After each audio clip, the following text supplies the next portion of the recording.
Gracia para la humanidad. 19. El Verbo en acción. El Verbo se hizo carne y vivió entre hombres y se puso en acción, enseñando y haciendo milagros para mostrarnos quién era. Después de ser tentado por Satanás, Jesús regresó a Nazaret, su pueblo. Un día en la sinagoga recibió el turno para leer las Escrituras y lo hizo leyendo Isaías 61 del 1 al 2a, Lucas 4, 16 al 21. Estas palabras sorprendieron a todos los presentes, y no es de extrañarse, pues se encontraba en el pueblo donde había crecido, y todos lo conocían como el hijo de José el carpintero. Pensaron, ¿cómo podía ser posible que él se proclamaba como el Mesías prometido?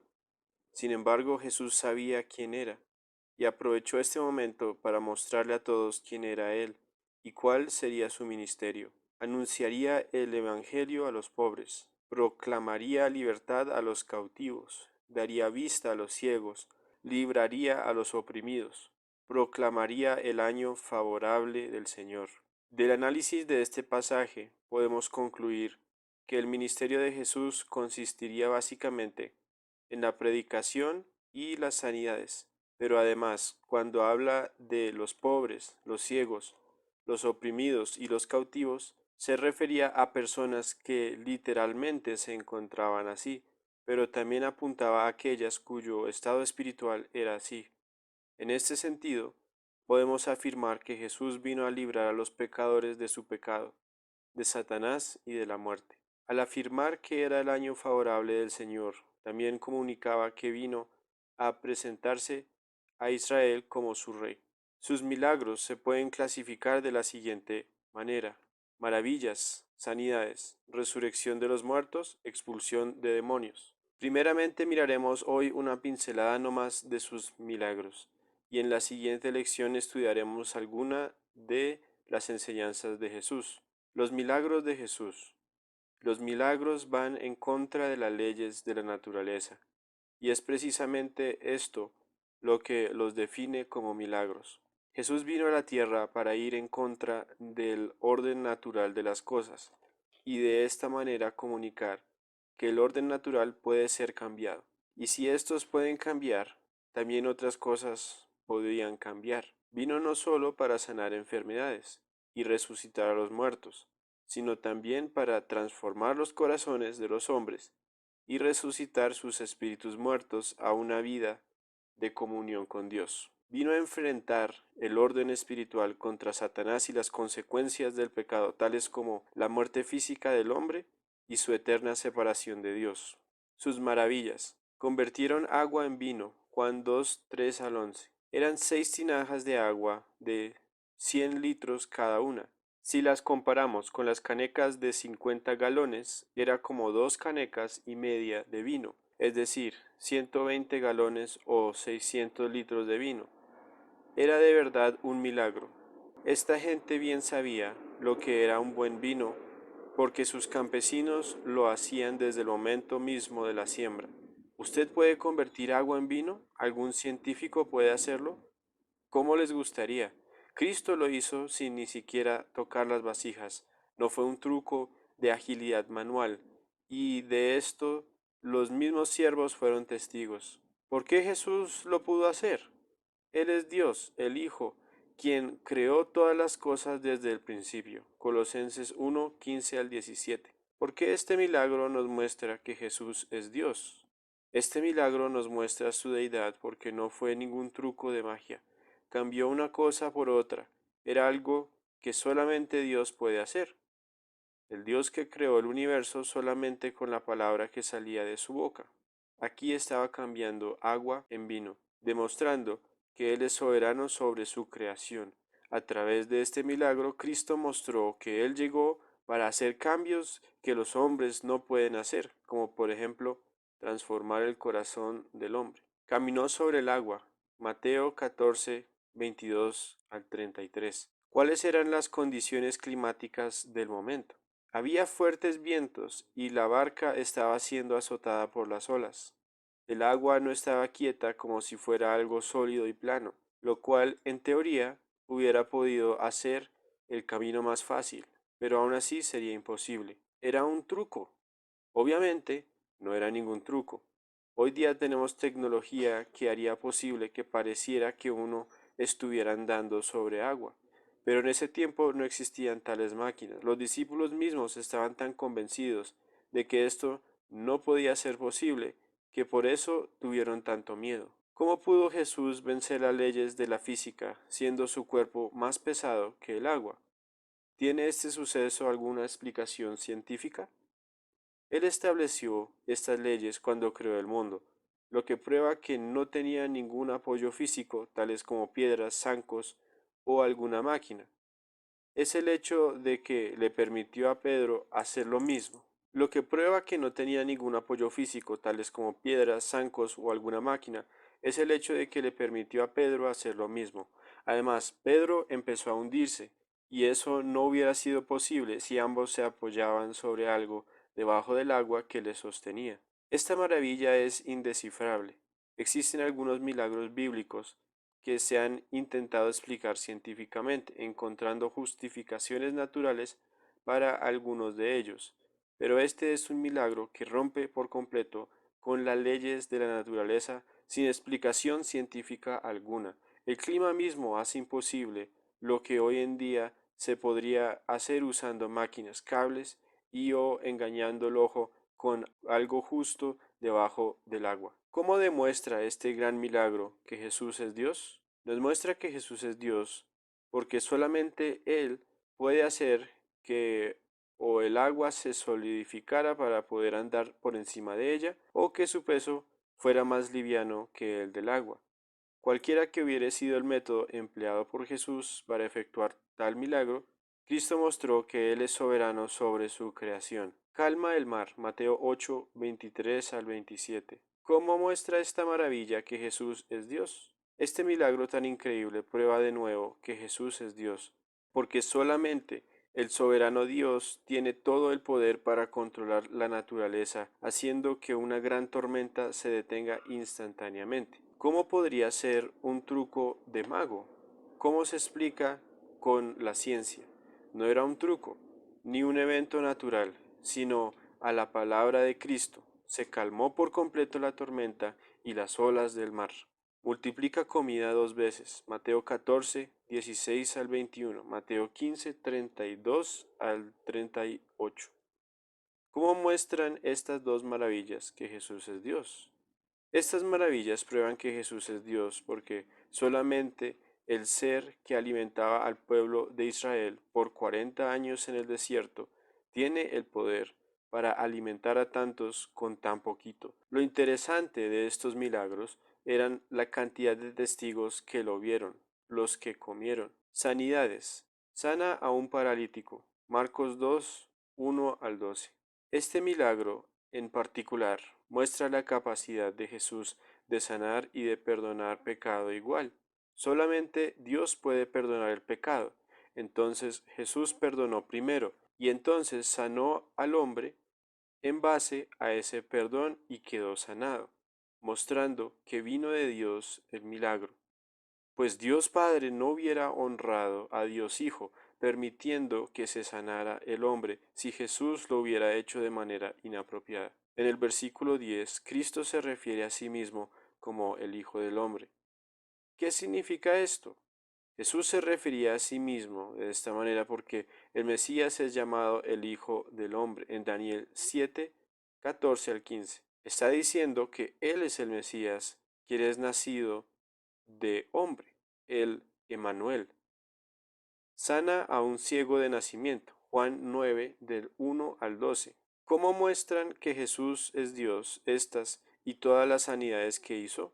Dios es un Dios que desea sanar porque las enfermedades vinieron como resultado de la desobediencia del hombre en el pecado.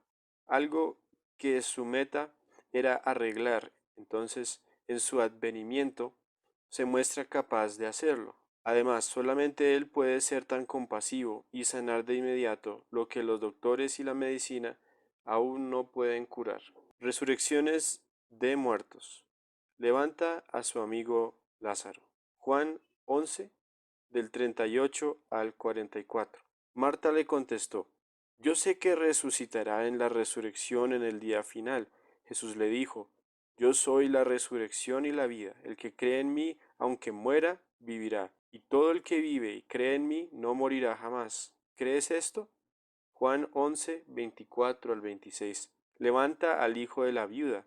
Lucas 7, 11 al 16.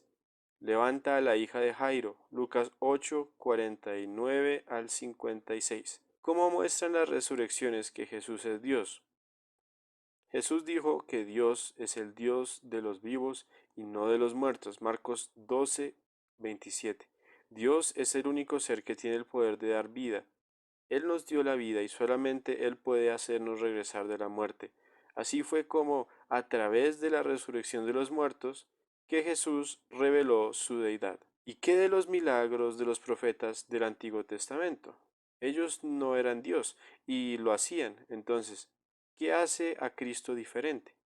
La diferencia radica en el hecho de que Cristo se proclamó ser el Cristo, es decir, el Mesías.